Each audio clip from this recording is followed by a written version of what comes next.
Hello, friends of Studio Brule. This is Steve Brule, and it's coffee time as usual.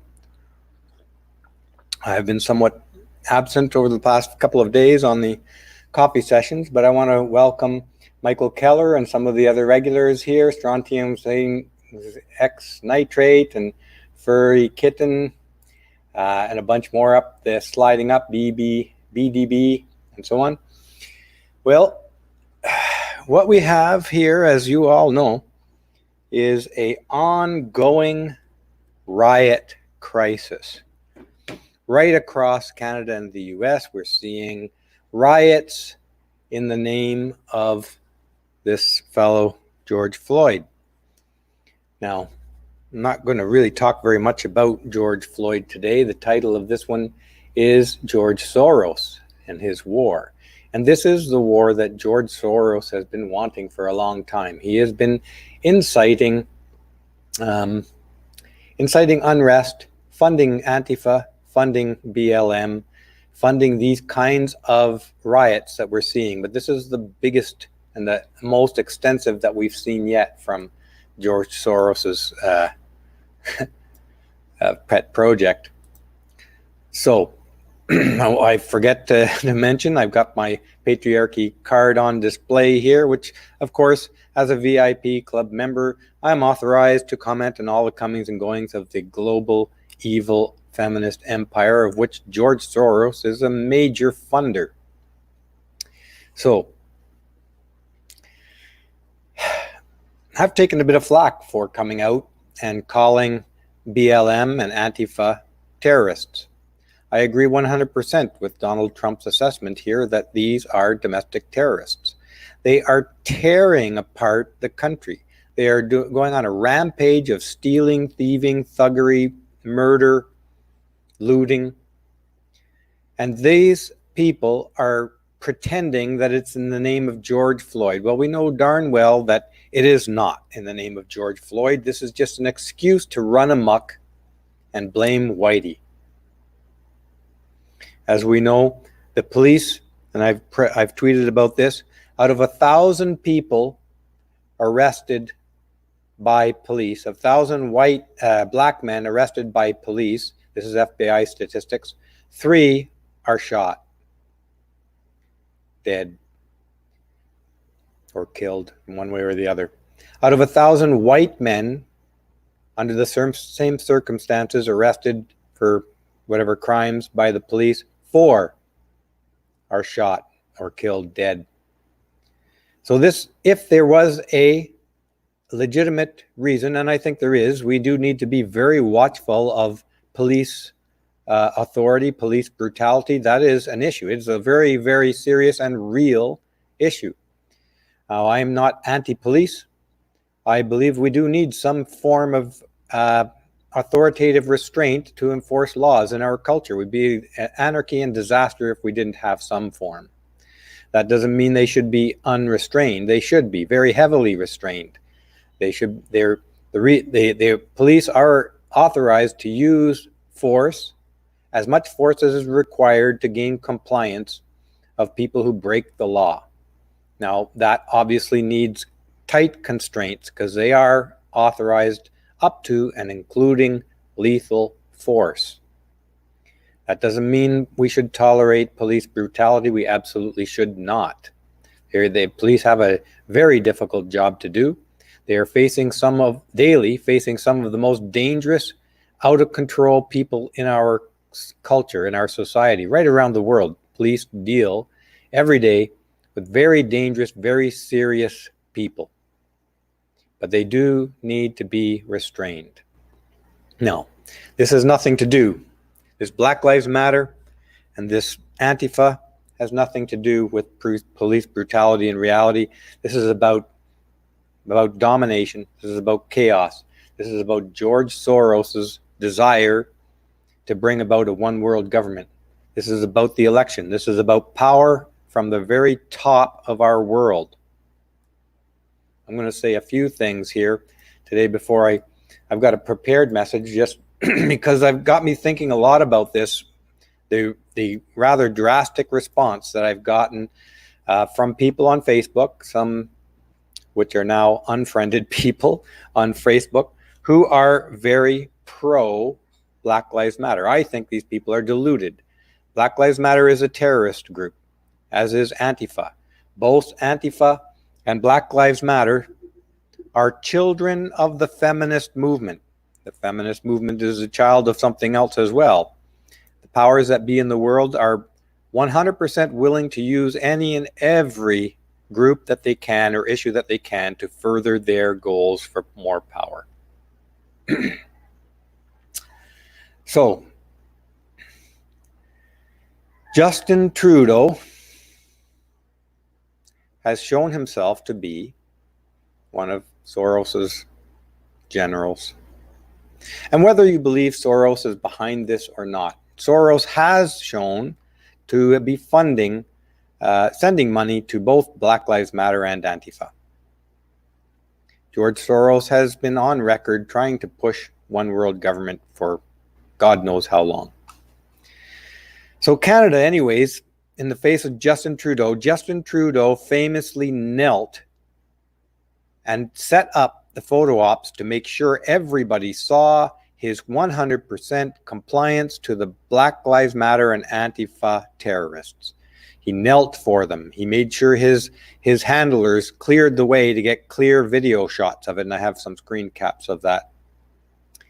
So Trudeau has declared Canada to be the first official Antifa and Black Lives Matter country. Trudeau is an avowed feminist. I know some of you are anxious to see the picture, so I'm going to just pull this up right away. These pictures of Trudeau bowing, or rather kneeling, for Antifa and Black Lives Matter. Let me just grab up Trudeau's pictures here for you while I'm speaking. Now the first one you're going to see here, this is the front view. I just grabbed this off of the video. The videos are available online. I'll be putting them in the description of the video of this video. Here he is. He has two camera angles. This is the side angle. Trudeau gets the okay, the clear to go ahead with his kneeling by checking first with one of his cameramen at the side. And then later, we see his handlers clearing people out of the way to make sure they get a good, clean side view and a good, clean front view of Trudeau kneeling before the terrorists. This is Canada.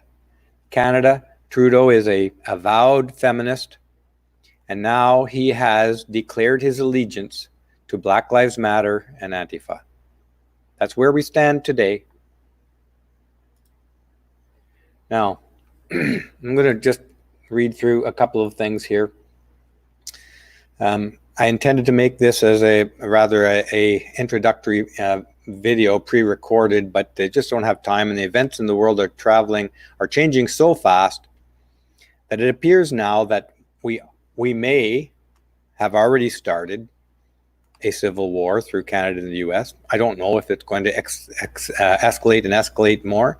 Maybe the authorities will be able to walk this back. I don't know. It's very hard to walk back. If they are able to quell the violence, they are not able to so easily walk back their kneeling before the terrorists. So, to be clear, racism exists. I don't think anybody on our channel, on my channel, or anybody in the MRA groups or the anti-feminist groups or any of these, what we're called red pill community, will say that racism doesn't exist. It does. It exists in Canada. It exists in the US. It exists everywhere in the world that you go. If you go to China, you will find forms of racism there. You go to France, you go to Russia, you go to Africa. You have Black Africans racist against other Black Africans as well. There are racists in every race, every gender, and every race can and has been a target of racism. But that is not what Black Lives Matter is about. Black Lives Matter is about blaming white people, not white racists. And they are quite clear about this. They are clear even, and I'm going to show some descriptions. They even define racism as white people discriminating against everybody else. When Black Lives Matter say that they are against racism, they mean their definition of racism. Their definition is very clear. And this is just like what the feminists do, but I'm going to talk about that in a minute. Their definition is very clear. It is racism is when white people exercise discriminatory power over everybody else, every non-white person. So, excuse me. They prattle on about systemic racism, and they have used the feminist trick of redefining terms to disguise their meaning. The words systemic and structural imply that racism is formalized in law and public policy, but it is not. But they have now changed the terms to mean that guilt is due to being white. That is the essence of racism. That is BLM.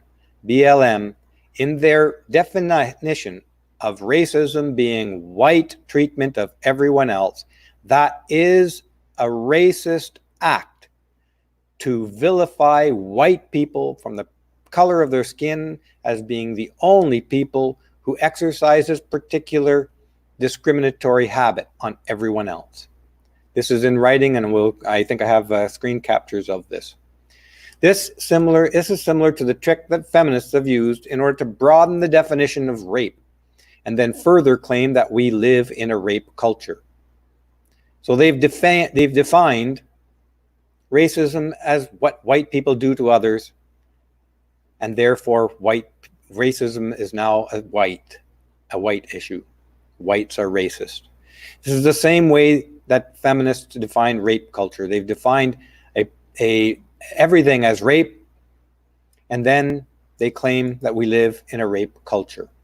This gives them permanent victim status and vilifies all men as rapists. Of course, it is a lie.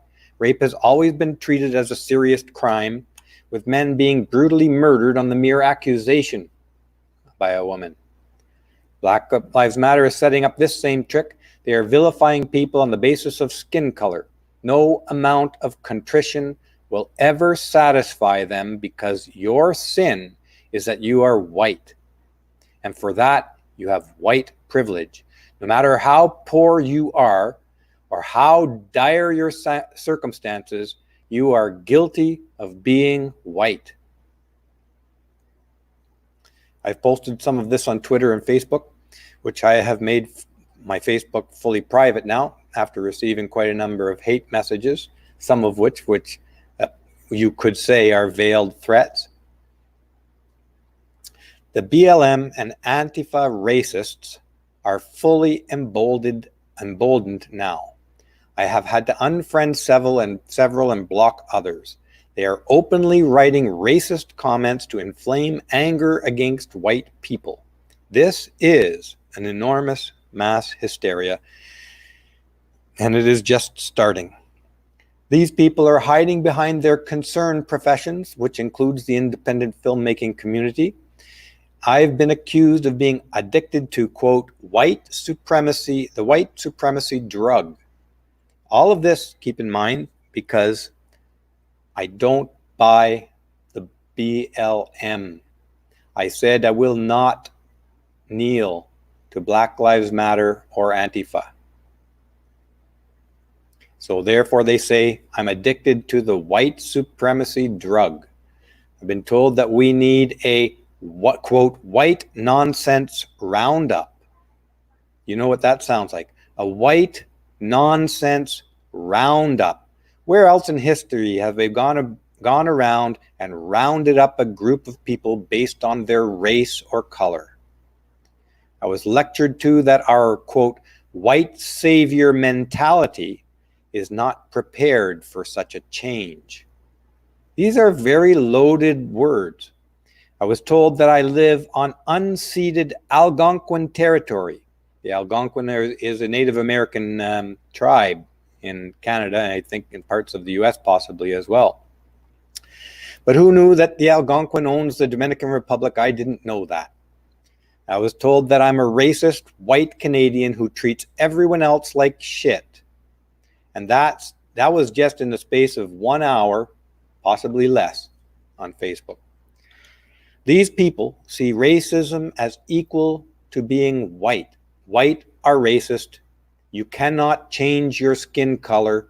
So they have labeled you permanently, and they have backed it up with their words. They have labeled you permanently as a non-welcome person, a person to be shunned, to be vilified, to be kicked out of society. They are so full to the brim, they are full, right to the brim, with self-righteous hatred. They come in all races and colors, and they are united in their blind hatred of white people. And I have to say, and you know this, there are white people right along there with them, telling their terrorist overseers that they are evil white people who need their privileges, their quote privileges, stripped from them. I'm going to pause for a moment to acknowledge generous donations coming in from Harry Holbrook and Sean Tower. Thank you, Harry and Sean. Harry says, weak men, the children, and the acolytes of feminism make the worst of good times and waste the treasure they didn't earn. That is right. That is right. Thank you so much for your support. And Sean says, ever-changing goalposts and satisfying their virtue signaling Munchausen syndrome. I think that's spelt wrong, but I know what you mean there, Sean. Yes, I as a white man have without a doubt experienced racism from other races, but I would never say all. Thank you guys both for your comments.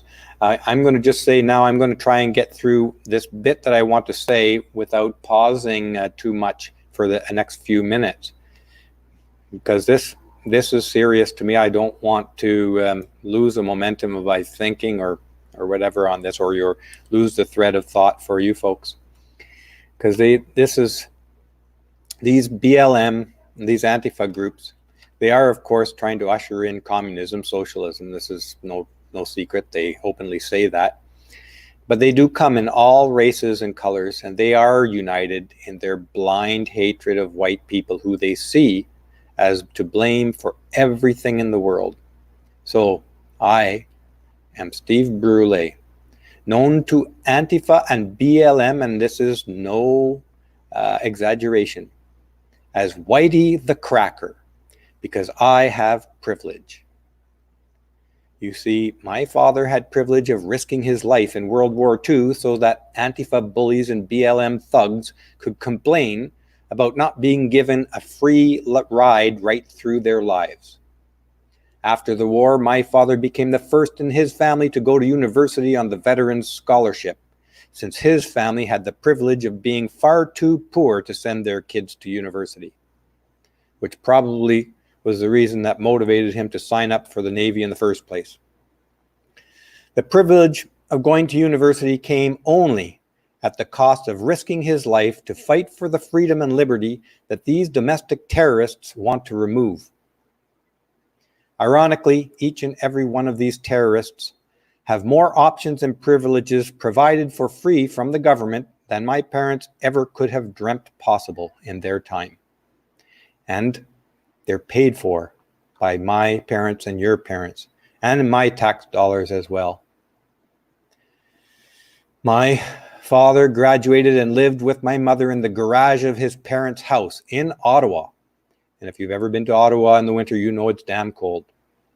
While he started his own construction company on the strength of his new engineering degree.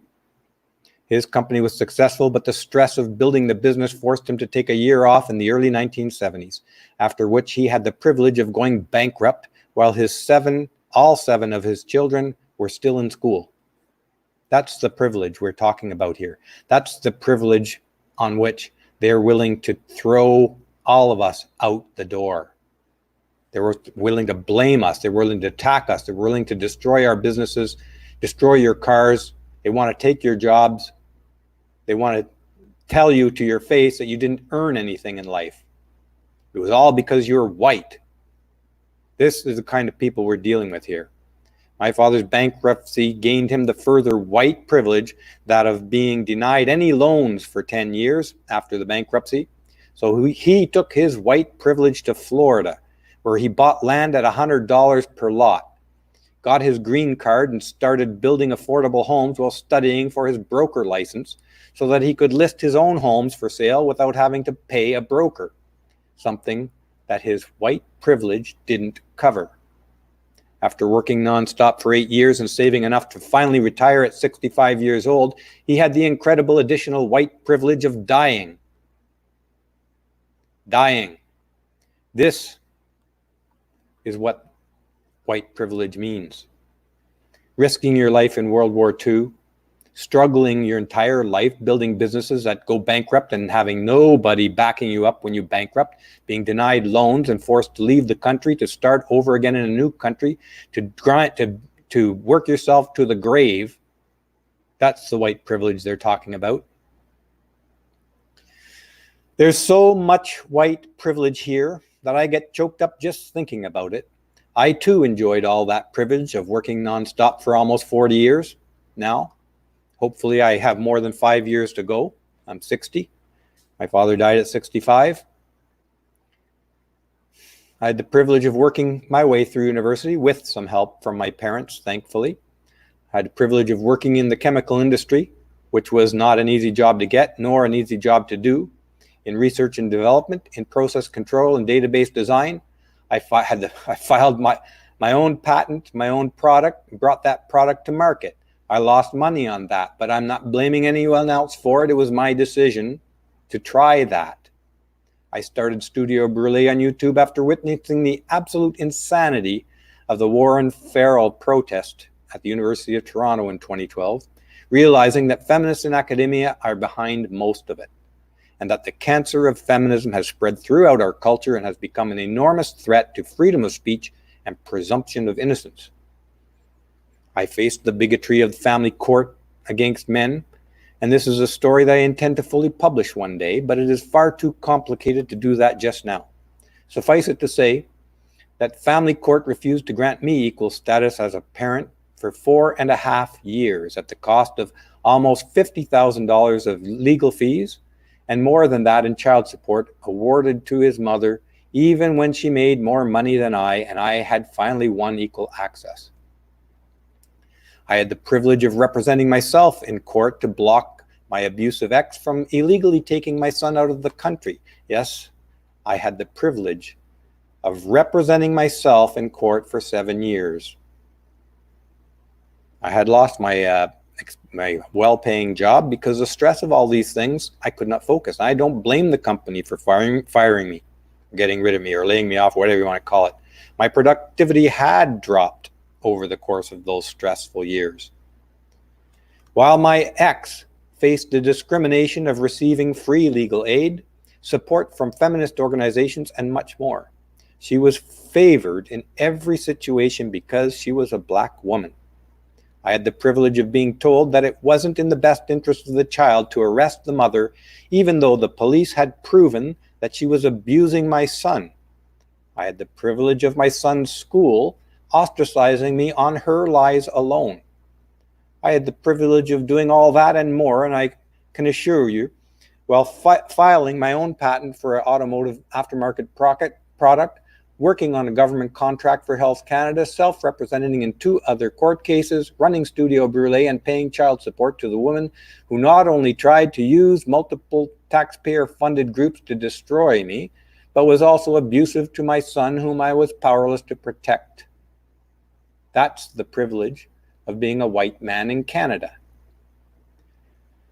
But here is where my privilege truly lies. They have strengthened me immeasurably. I will never bend the knee to these bigots. They are the feminists, the Antifa, the Black Lives Matter, and so many more pathetic, lying tyrants. I survived their hateful nonstop crap for almost 20 years. I know what I saw. I know what they are like.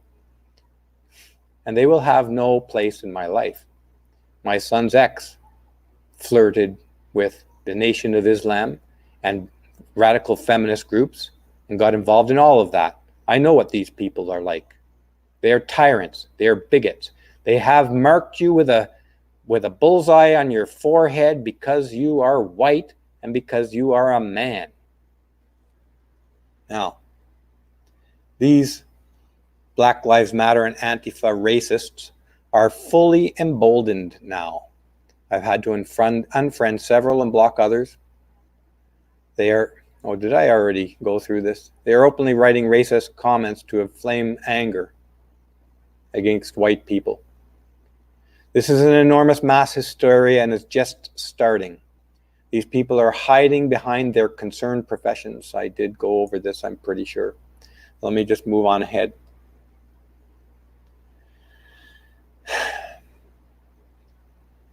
There are tons of examples of hate whitey stuff like this in our culture. In fact, there is a new one almost every day. They are not taken down. There are no riots around this stuff. The creators of the hate whitey material are often celebrated, or the hate man material. They're often celebrated. No one loses their job for promoting the hatred of crackers and whitey. In the rare case where this hate is pointed at a non-cracker, there is immediate outrage and action, and the creator's life will be utterly destroyed. The reality is that the only acceptable target of hatred in the West today is Whitey the Cracker. That's me, Whitey the Cracker. And if the cracker is male, then you can quadruple that hatred. A great many people, in my opinion, will be told to kneel before Black Lives Matter and Antifa when they go back to work after this coronavirus thing blows over, if it hasn't already. If they refuse, workplace gossip and social pressure will lead them to being fired eventually. They may break under the stress of it, like the stress. My productivity did decline when I was under enormous stress, and they got rid of me for that reason. And I don't blame them for that. The company is not a charity organization. They need people who can work. To be very honest with you, that some of the people I worked with, some of the bosses I had when I was working through some of those most toughest of times, they tried their best to help me through it. I just couldn't summon the energy. They tried. They gave me a lot of leeway. So I don't blame them one bit. I have good memories in a sense of that. Anyways, you will soon be told to kneel before these Black Lives Matter and Antifa terrorists when you encounter a group of them on the street, and you will. They're not going to go away even if they can quell these riots. They've seen and they've tasted the power of forcing white people to their knees. They're not asking you to join them in counteracting police brutality. They're telling you to kneel before them. That's what this is about.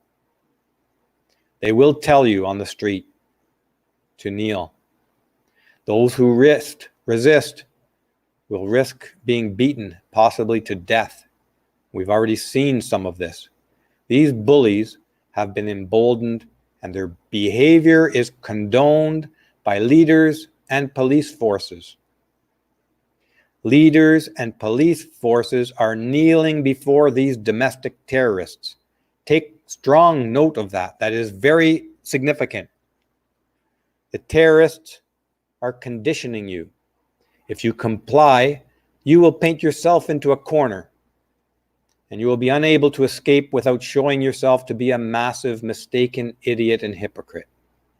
Most people will deepen their indoctrination rather than admit they were wrong, and that is the trap. It's a huge trap. It's a psychological trap.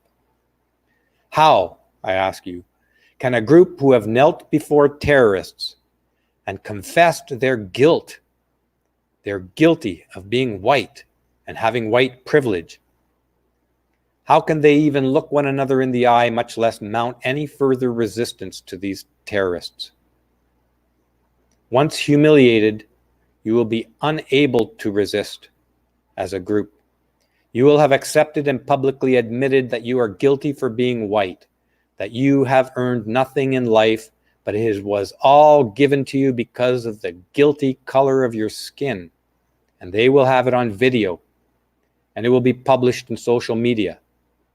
You will have confessed your guilt, that you are worthless, that nothing you have done you have earned, nothing that you have earned.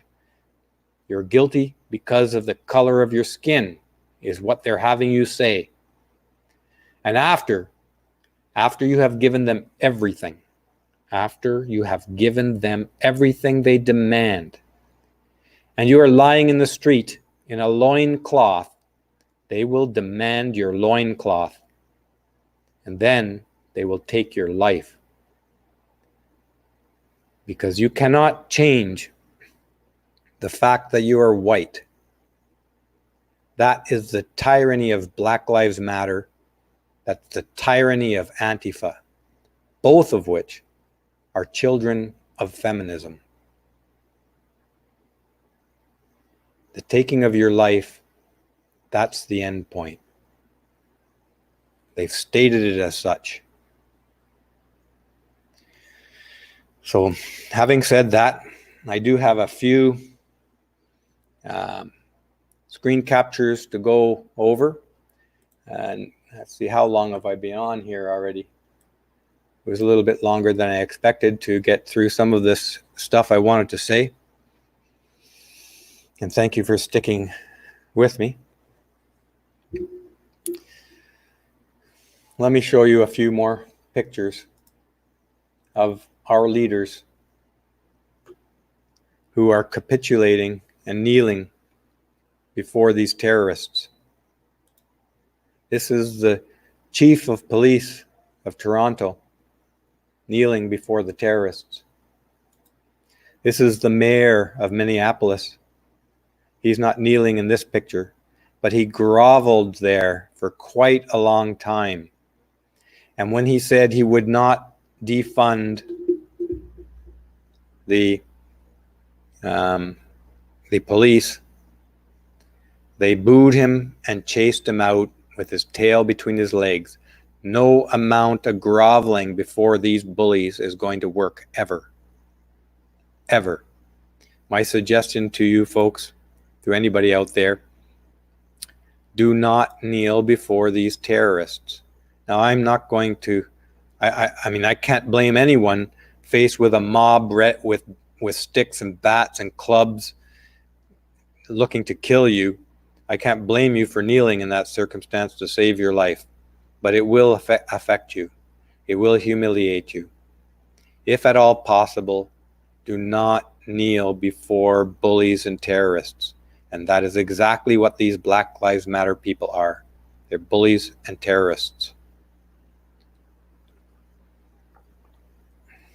Now, I'm going to just jump up to some anti-white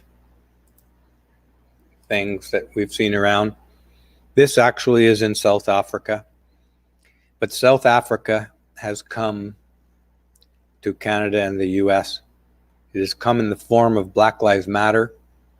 It has come in the form of Antifa, and before them,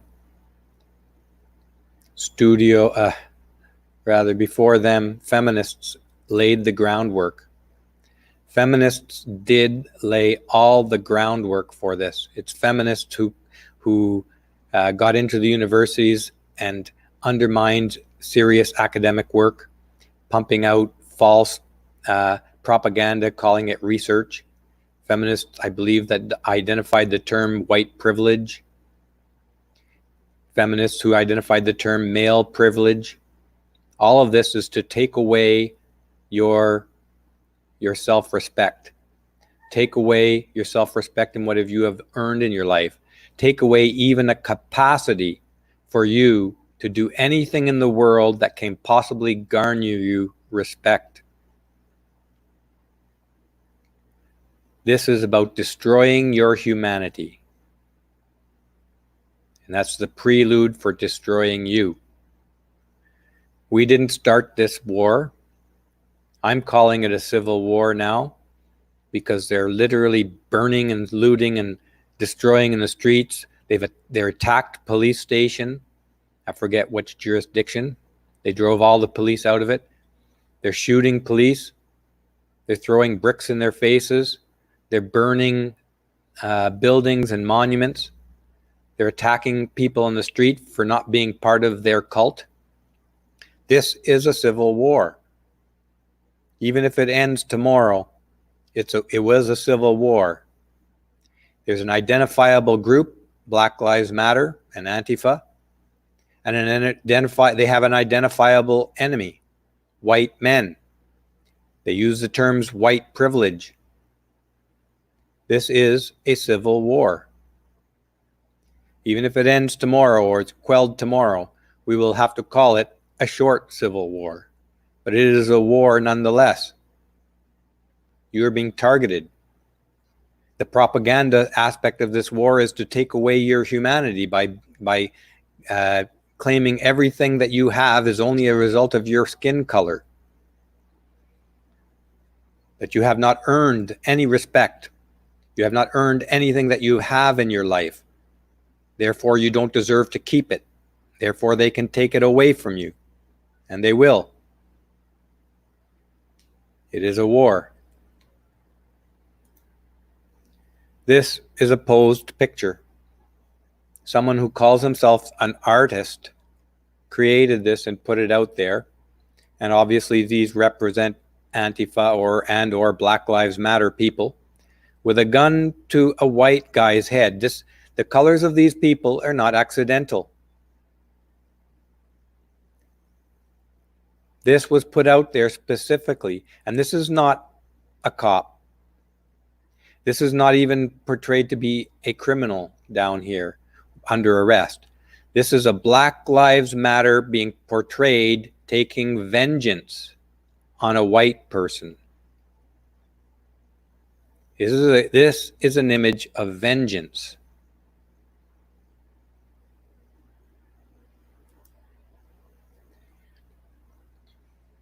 And this is the kind of support they have broadly through society. They cannot in any manner claim to be oppressed. Every area of our society is bowing to them, kowtowing to them, trying their best to give every possible thing they can give. This university says that they've agreed to give that black students should be graded differently as a result of this. Let's read a quote.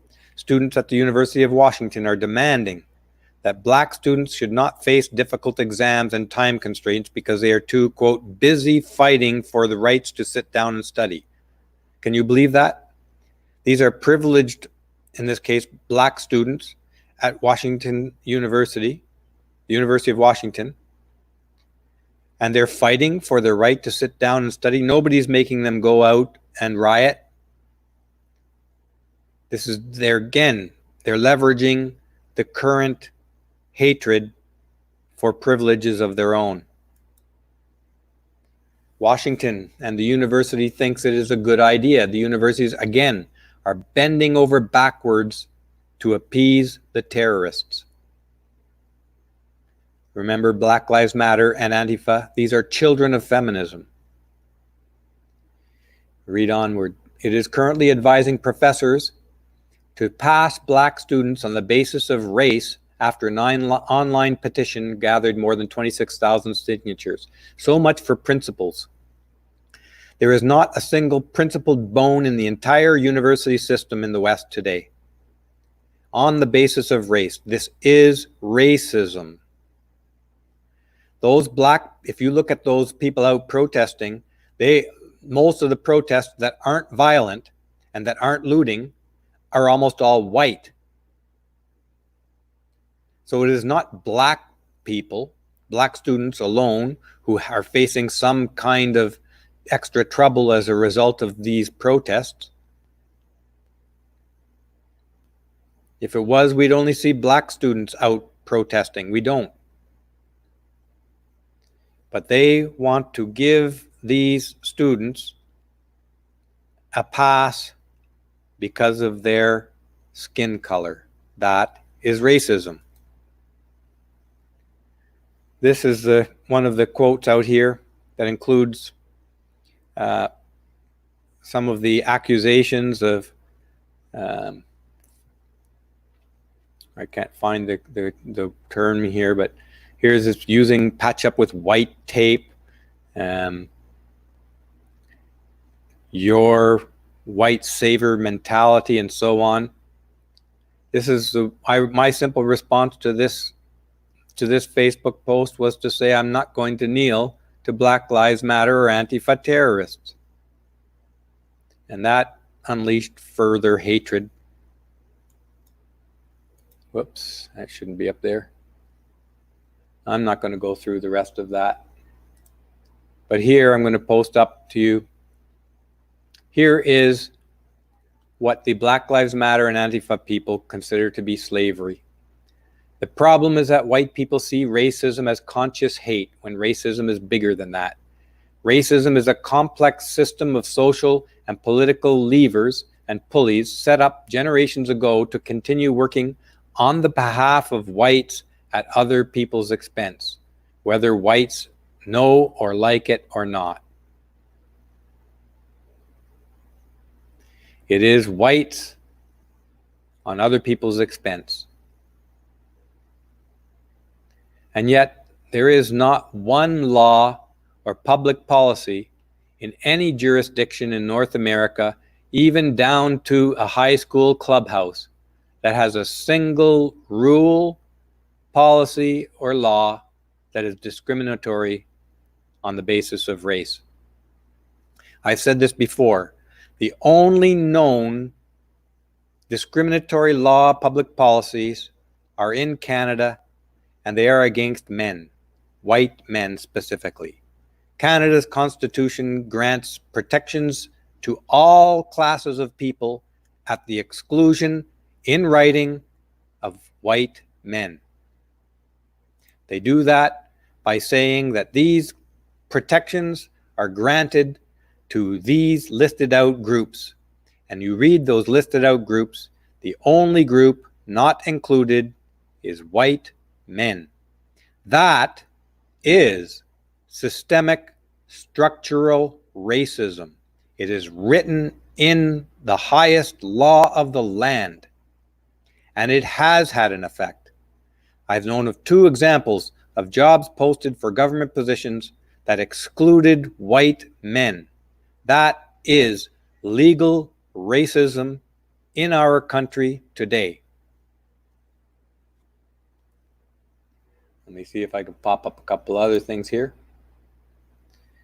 And here, as a result of arguing on that Facebook post and saying that I will refuse to kneel to Black Lives Matter or Antifa racists, bigots, these terrorists, I've seen a couple of examples, and I was warned in private messages that there are more examples of this out there, that anybody know this piece of garbage, he's from Ottawa, and they screen capped my Facebook page. I've since made my Facebook 100% private. Private, I should say, only to friends, registered friends. And as I see people now on Facebook who are supporters of these terrorists, they'll have to be unfriended, I'm afraid.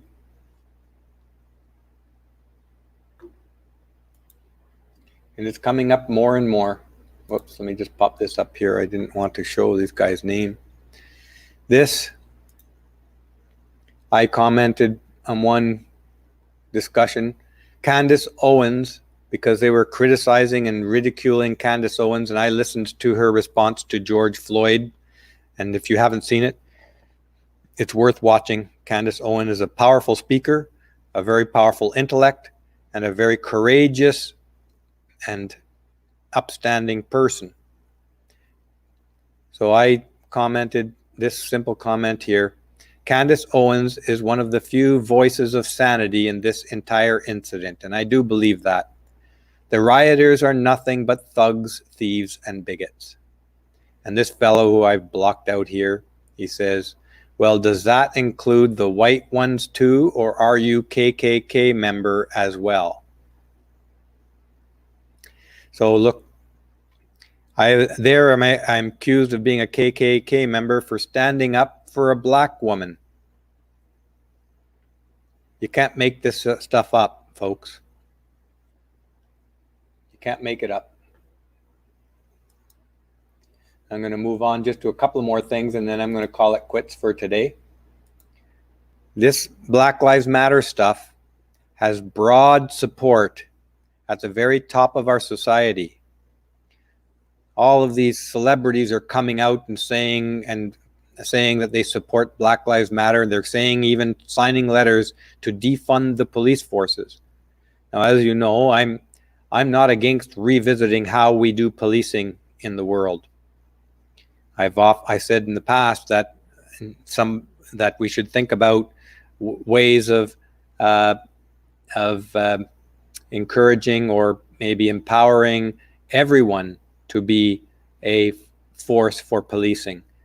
Arm the entire citizenry and give us the rights and the ability to defend the peace ourselves. Train kids in high school for this. And maintain more of a skeleton police force to deal with the arrests and the handling with the extreme violent organized crimes and stuff like that. I don't know if it's workable. I haven't really fleshed out the entire system, but we cannot just defund overnight a police force and expect our societies to run smoothly. There are dangerous gangs and criminals who will so instantly take advantage of that situation, will make these riots look like a walk in the park. But this is what these mental midgets are trying to do. I don't think they believe that they have a chance of doing it, and that Minneapolis mayor refused to defund the police, and they booed him off of out of the crowd. And here Michael Jordan has announced $100 million donation to social justice organizations. Social justice. Social justice is code word for racist bigots. That's what social justice is. It is socialism. And they're racist bigots. And all of these social justice warriors blame white people, white privilege, white guilt, and men for all of the problems of the world, never giving a consideration for the humanity of the people they are vilifying. Let's read this from the top. Black Lives Matter. This isn't a controversial statement. Until the ingrained racism that allow our country's institutions to fail is completely eradicated, we will remain committed to protecting and improving the lives of black people.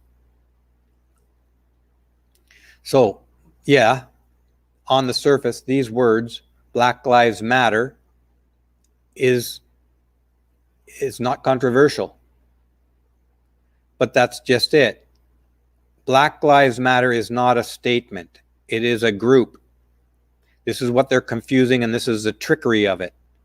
When you say Black Lives Matter, you don't mean that Black Lives Matter now because they didn't in the past, or Black Lives should matter. No, you are identifying a group that you can put I am God on the name of that group. That does not make that group God. The Black Lives Matter is the name of a movement, and that movement is not about making Black Lives Matter. That movement is a movement of hatred, racism, socialism. It's a movement of terrorism. It's a movement of hatred towards white people. They have many of their members, leading members. One co-founding member in Toronto actually advocates for killing white people.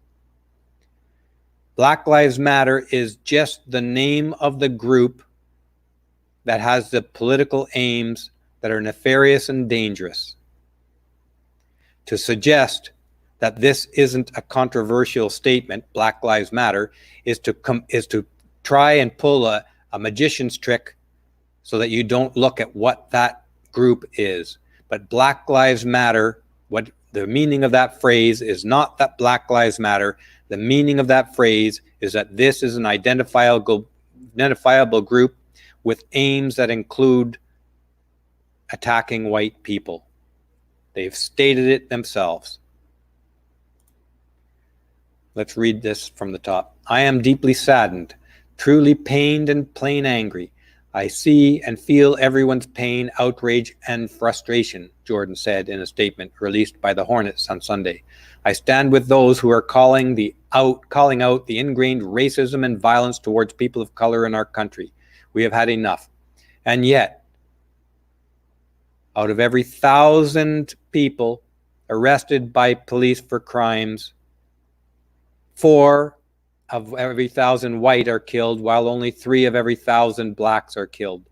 True studies of this situation have indicated that the police do not in any way, shape, or form target black men. They do not.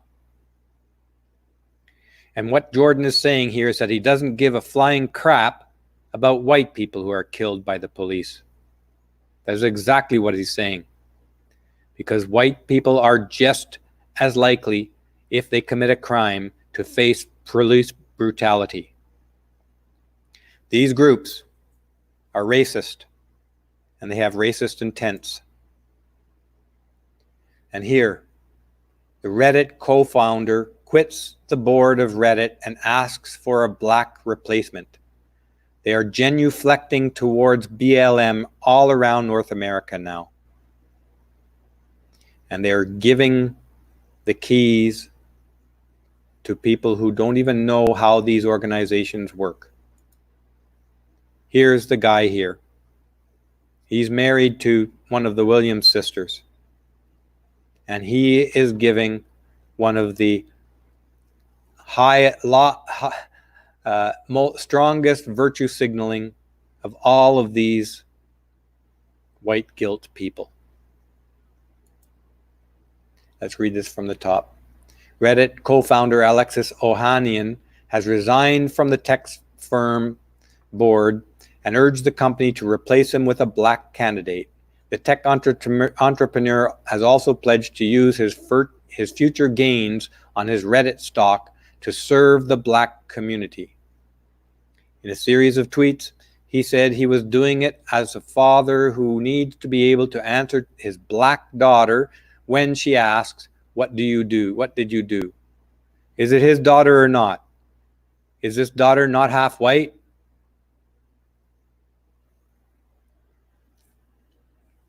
What his daughter is going to see is that his dad kneeled down and called himself a white, privileged, overprivileged, unearned privilege white man. His daughter is seeing that his father identifies himself by the color of his skin. Therefore, he identifies everyone by the color of his skin. Therefore, his daughter is going to see a father who is a racist coward. Let's read on. But the website has come under fire for hosting forums that promote racist content. The company has banned groups like Black People Hate and Alt-Right R $1 Million Extreme. It has also quarantined a pro-Trump forum, r/the Donald, ensuring that its content does not appear in website searches and recommendations. This is going around all social media. Reddit used to be one of the bastions of freedom of speech, but you can expect that to end now. It has ended. And this banning of supporters of Donald Trump is a deliberate political move that will affect the election coming up. Google is influencing the election. In fact, the fellow who testified before Congress recently had conducted a study. He was a psychologist at, I forget where, and I forget his name, but he said that Google can influence a minimum of 17 million votes in the US in a way that you can't see them. Merely by reminding people to vote in a Google search can influence up to 17 million votes. Google only reminds Democrats to vote. This has been demonstrated already. We are being manipulated in an extraordinary degree. Let's read on. Earlier this week, several popular Reddit forums switched their access rights to private or banned new posts entirely to protest against the company's hate speech policies. Ex-chief exec Ellen K. Powell, we know her, also lambasted her former employer in a tweet saying, "You don't get to say Black Lives Matter when Reddit nurtures and monetizes white supremacy and hate all day long. I've been called a white supremacist myself by people who consider me to be guilty because I'm white." Get the irony of this, folks. I refuse to bow, to kneel to Black Lives Matter or Antifa. We see that they are racists and bigots and rioters, thugs, thieves, and murderers. Right now, we're seeing it. And yet, because I refuse to kneel towards them, I am called a white supremacist by people who identify me only by my skin color and tell me that I have privilege because of my skin color. This is the insanity that we're facing right now. So that is all I'm going to cover today, folks. I want to thank you for joining me, and I did miss a couple of the super chats that went by. I wanted to get through some of that material without losing momentum earlier. I apologize for missing some of that. I'll see if I can see them on backing up here a bit. Here is Oki Migtau. Thank you so much, Oki, for your contributions to Studio Brûlé. I really appreciate it. And what about the Irish slaves in the 1600s and 1700s? Yep. And I had somebody, and the feminists and the BLM people, they're worried about that exact thing. Because in one case, this topic came up, and preemptively, one of the feminists says, don't even think of mentioning Irish slaves. No, they don't want to dilute the uniqueness of their claimed victimization. But they don't have a legitimate claim. They are bigots, hatred, lying, pseudo anti-intellectuals, the whole lot of them. And that's how they gained all this power. And there's a comment up here by Michael Abbott. Thank you, Michael, for your support of Studio Brûlé. Really appreciate it. Michael says, feminism and communism say all inequality is inherently evil and unjust. Is feminism communism? And if so, how do we effectively defeat communism? Well, this communist and democratic discussion has been going on an awful long time. I certainly don't have the answer to it. I suppose we will defeat communism when we are able to get all of our citizens safely to adulthood by 18 years old so that they lose this insistence that their parents owe them everything for the rest of their life, because those who preach communism are really arrested children. They haven't fully become adults. Perhaps if we were able, our education system, our culture, through maturation processes, we could bring kids to full adulthood by 18 or 20 years old, communism would drift away. I don't know, just a thought.